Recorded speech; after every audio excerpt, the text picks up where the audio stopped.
Guys, welcome to the Box to Box Transfer Show, where we discuss everything to do with transfers. Today, we're going to be talking about a team who's been on a muzzer, the highest spenders in Europe, the team who seems to be like someone who picked up a PS4 pad and is playing career mode on FIFA. It's absolutely crazy. It's obviously Chelsea Football Club. Before I introduce our guest, firstly, guys, I'd like you guys to support the channel.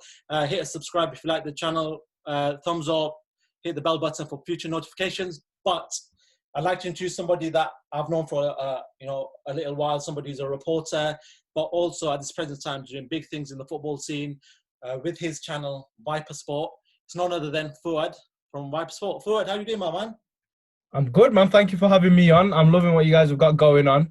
And yeah, you're right. We're about to talk about the team that's been doing an absolute mazza. We've been rinsing the transfer window, been spending for fun, and it genuinely feels like we've been playing career mode out here, man. It's been crazy. Right. Before we get into the people you've signed, there's a name that looks like it's going to be very imminent. A goalkeeper from Rennes, Eduoard Mendy. What have you seen of him? I know Frank Lampard came out on Sky Sports, did a post-match interview and said, we're happy with Kepa as long as Kepa's our keeper. If you bring anyone else in, it'll be competition. But Mendy looks like he might be taking that number one spot. Let me tell you this: Lampard's living it up for the media, right? He knows, just like we know, that guy needs to. If he doesn't leave the club, he needs to get out of between the goal sticks because, mate, the dives he does, right? And I'm not a professional goalkeeper. I'm not even, and you know how tall I am as well. I think I can genuinely stop some of those shots, especially yesterday when it literally went under his arm. I'm like, bro, what are you doing? You're a professional goalkeeper. But if I rant about him, I'll go on for ages. Mendy, yeah. So in all honesty, like I don't know the depths of him. I've not sat and watched a Rennes match like 90 minutes before. But of course, when you sign someone who's kind of unknown to you, you do your research. And from what I've seen, good goalkeeper, average. He seems young, a lot to learn as well still, I think anyway. But he's naturally what you expect from a keeper. The one thing we didn't do when we signed Kepa is, right, which doesn't make sense because Chelsea's recruitment team has been so solid recently, right?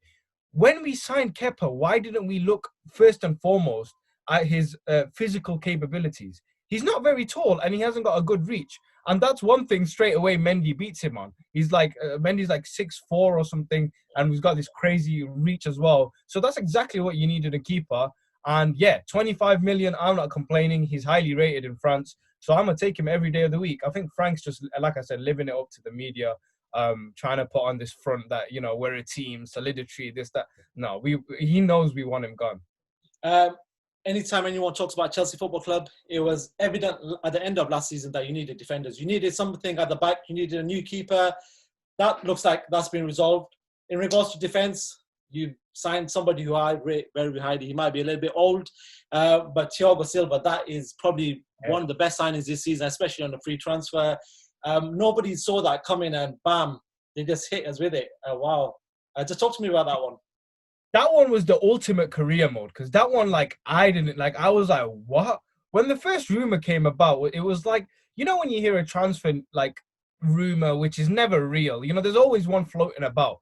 Like, I remember years ago, we had, in 2011, I think we were linked with Messi. In 2009, we were linked with Neymar. Like, those they don't feel real. I think it's just, it's fake, whatever. Thiago Silva was along that line. I know he's a bit older and he's not in his prime, but I saw it and I was like, yeah, whatever. We're not in for Thiago Silva. It's not going to happen.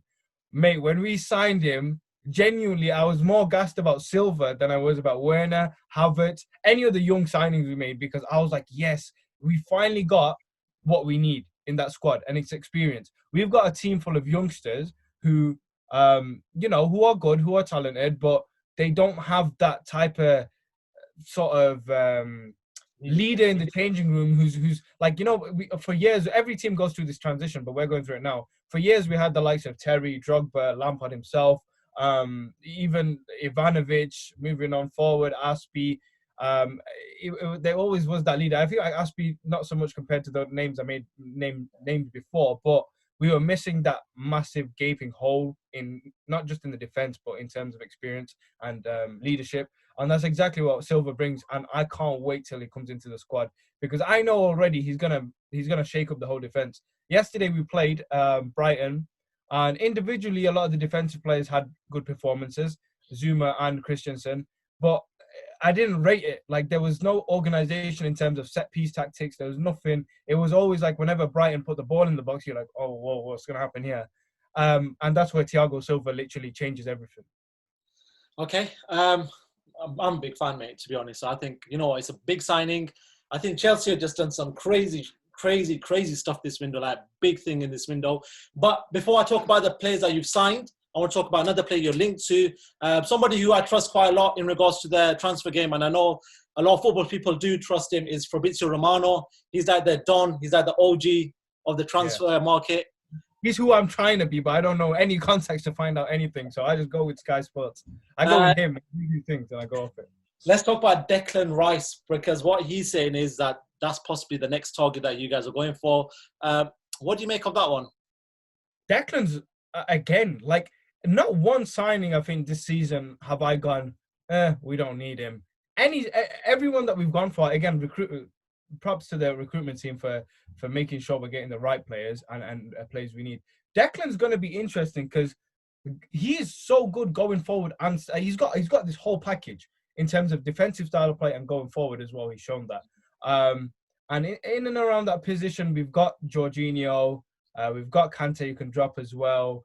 But I think Declan's sort of not experience is the wrong word, but I feel like he's been seasoned with English football since he was a kid. So maybe there's more of that implemented into him than there is, for example, Jorginho. I'm not saying Declan Rice is better than Jorginho by any means, but I feel like, again, with what Lampard's vision is, I feel like Declan Rice could suit the team better than what Jorginho does at times. Lampard's got this vision. Someone said it yesterday. It was quite funny. He's literally trying to do exactly what he was playing in. So the two like midfielders with Havertz, the German, and Mount, the Englishman, you got Ballack and Lampard basically. But yeah, again, he's trying to find this style of play, which I feel like Declan suits him. I rate Declan Rice. It's just how much are we going to pay for him? I don't want to be this English players, man. English players are always expensive, right? Harry Maguire to United was 8 million. It's crazy prices. Chilwell as well. I mean, Chilwell, again, the way the recruitment team did that was crazy. They brought the price down madly. It's 50 million, I think, but they were asking like 80 million for him. Chilwell, who I rate, and you know what? I'm happy we signed because Marcos Alonso pisses me off. I don't like Marcos Alonso at all. So yeah, I think English players will cost a lot. But Declan Rice, I'll take him. He's a Chelsea boy through and through as well. He came up through the academy. And not only is your ability on the pitch important, but the way you connect with the whole team is something that you have to always take into account when you sign a player. And Declan Rice is that. Right. Let's list some of these names that you guys have bought because it's a big list. First of all, I'll go to somebody that maybe a lot of fans haven't heard of, Malang Sarr. French player, came in right at the start. I think he sort of went under the radar by a lot of people. Then you've got Hakim Ziyech, which he made his name in the Champions League. Timo Werner, we know Liverpool were after him, and it seems like you guys just pulled it out of the bag somehow. Obviously, we spoke about him just then, Ben Chilwell. But I think the biggest signing of them all was always going to be Kai Havertz. I dragged on for a little bit. But Fuad, you tell me, who are you most excited about when I read these names to you? I told you Thiago Silva, obviously, in terms of what he's going to bring to the squad. And it sounds daft because we've signed so many great players. It's like, why are you excited about a 36-year-old who's proven? It's just what he's going to bring to the team. But away from him, of course, Havertz, because of how much we paid for him and how hyped up he is. Generational talent, they call him over in Germany. The numbers do prove that he's a very good player. He plays this dynamic type of football where he can switch positions. So I'm excited to see. Yesterday, he definitely didn't have the best of games. I mean, I think he did one good thing in the whole game that he played, and I don't blame him. I'm cutting him slack because I'm going to give him time.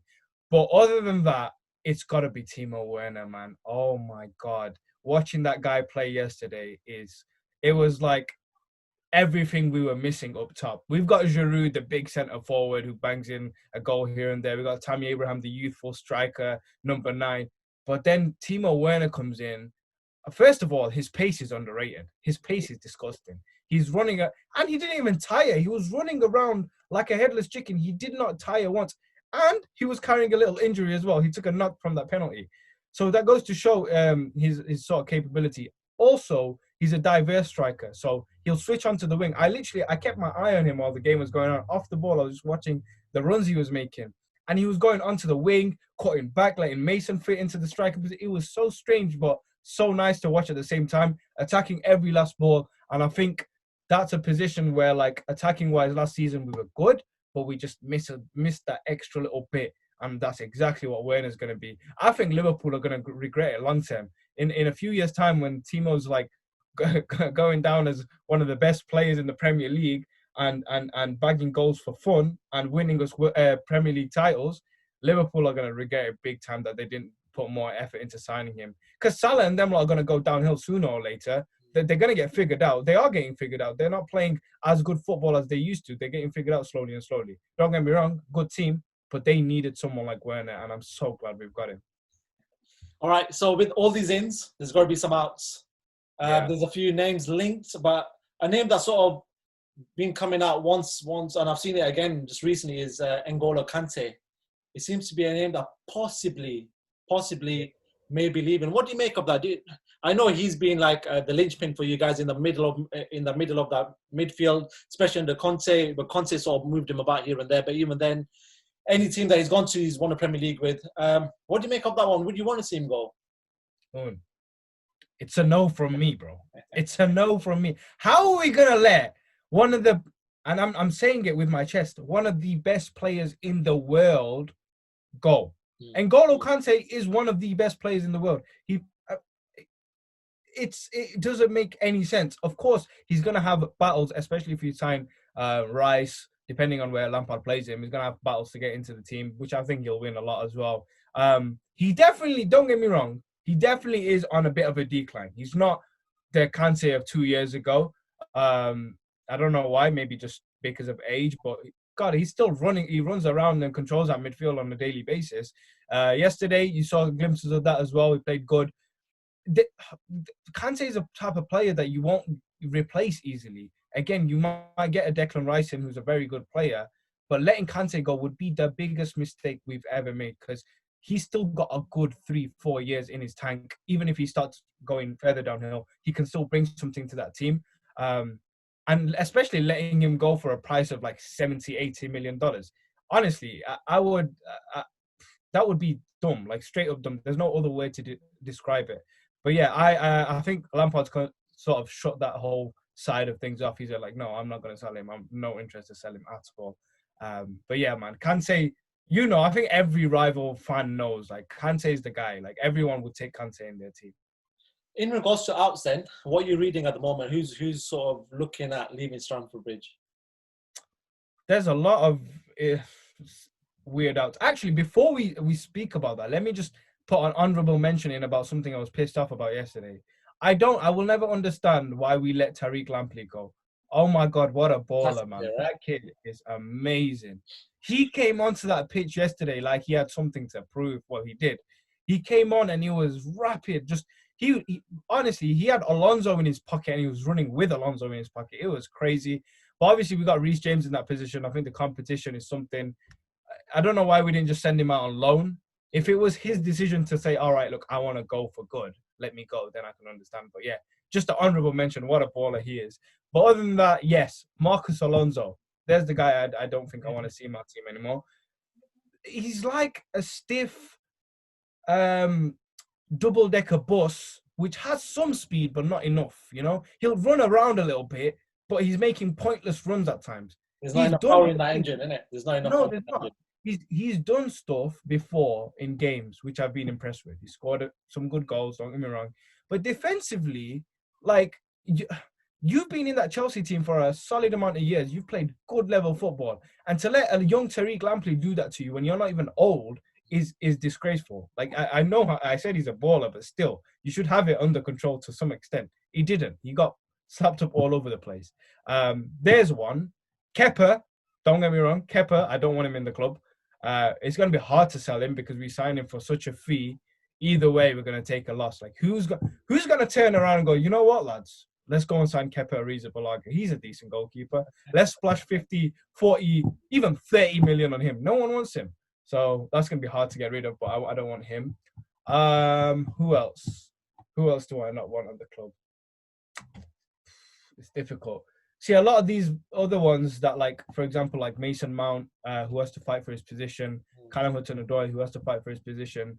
I don't want them to leave. Now, it's going to be difficult because if you look at our attack, Pulisic, Ziyech, Werner, Havertz even, how do you put in Mason Mount there? I don't know what relationship Lampard's got with Mount, but he has to understand that he has to drop him sometimes. You can't play him every game. He is good. I rate him highly and I really like him. But again, those are the players you have to drop, not sell. But yeah, I think for me, it's definitely Alonso and Kepa. Maybe Christensen.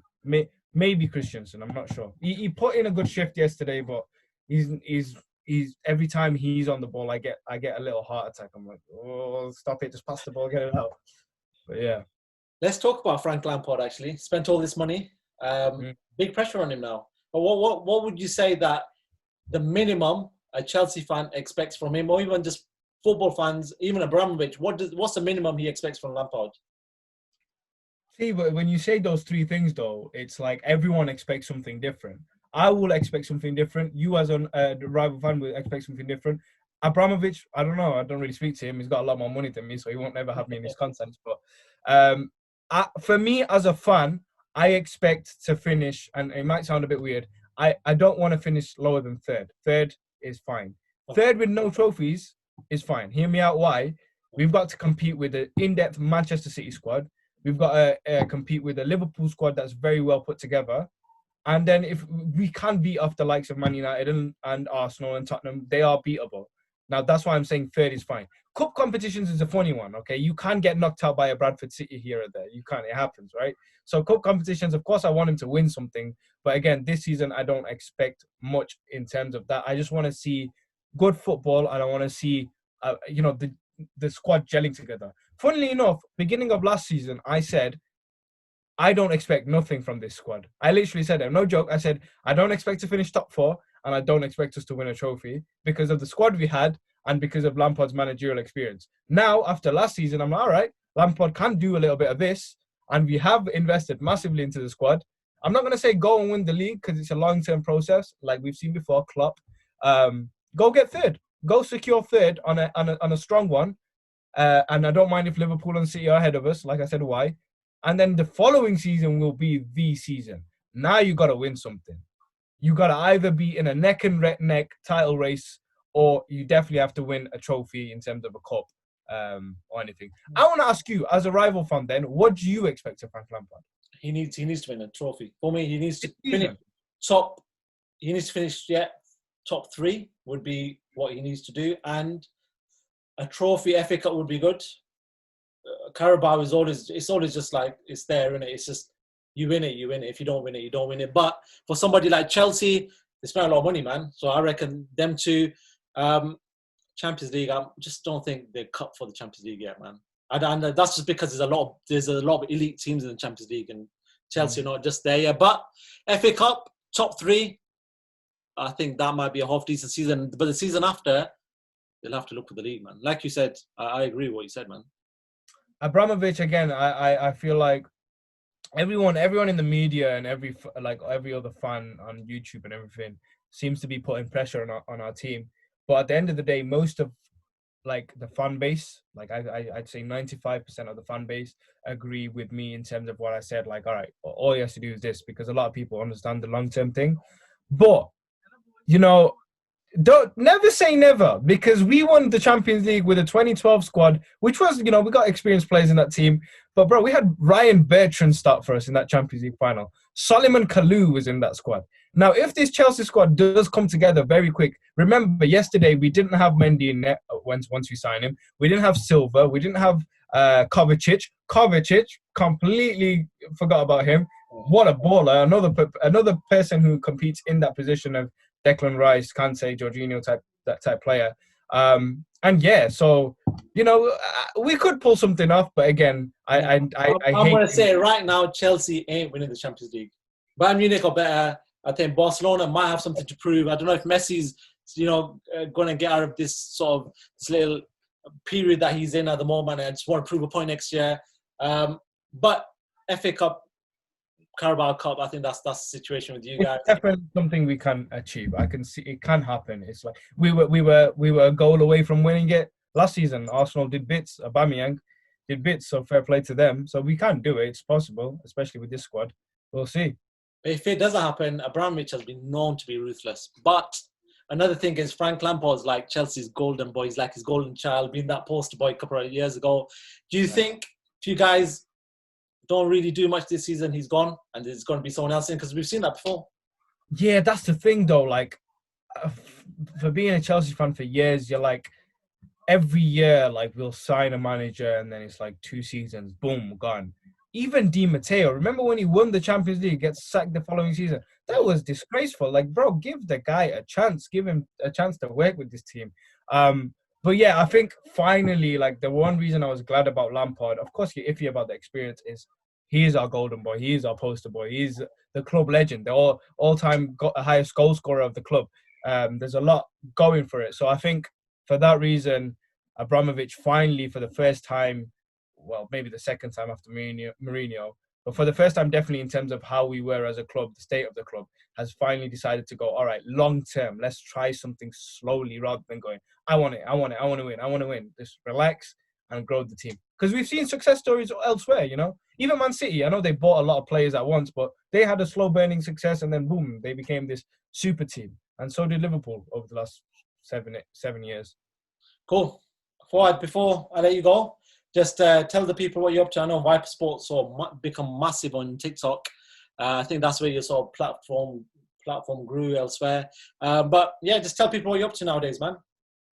Yeah, so if y'all don't know who I am or don't follow any of my stuff, make sure to go over to the TikTok. TikToks, we do like short form content. Transfer news really did well because I guess the way I put it together. But once those even finished, got loads of different types of content coming, football based. The channel itself is not just football. It takes about my opinion as well. So you'll see bits and bobs of boxing. Me and Ouney here know each other through boxing as well. So I am working for a channel called Behind the Gloves. If you don't know, get to know. We do cover all the fights worldwide, interviewing the stars in the boxing world. And it's good fun. So yeah, you can catch me on all sorts of platforms. And make sure to follow and subscribe to this guy if you haven't, because I'm sure this page will be the next big thing in the footballing world for sure. We're hoping. Fuad, it's been a pleasure, man. Good having you on. Guys, thank you very much for watching the Transfer Show, talking about Chelsea. Like I said at the start, so if you like the video, give it a thumbs up, subscribe, hit that bell button. We've also got our social media links in the description below. We're on Facebook, Instagram, Twitter, and now TikTok. But yeah, we'll be bringing you guys more content. We've got a special guest on next week, a former footballer, somebody who's played at the top level for a good couple of years. Not willing to give a lot away at the moment, but he will be in next week. You can tell me after the show. I want to know who it is. With me and Ali Drew. But yeah, I'll let you know for it. But yeah, thank you very much for watching, guys. And definitely just keep watching. Take care. Bye-bye.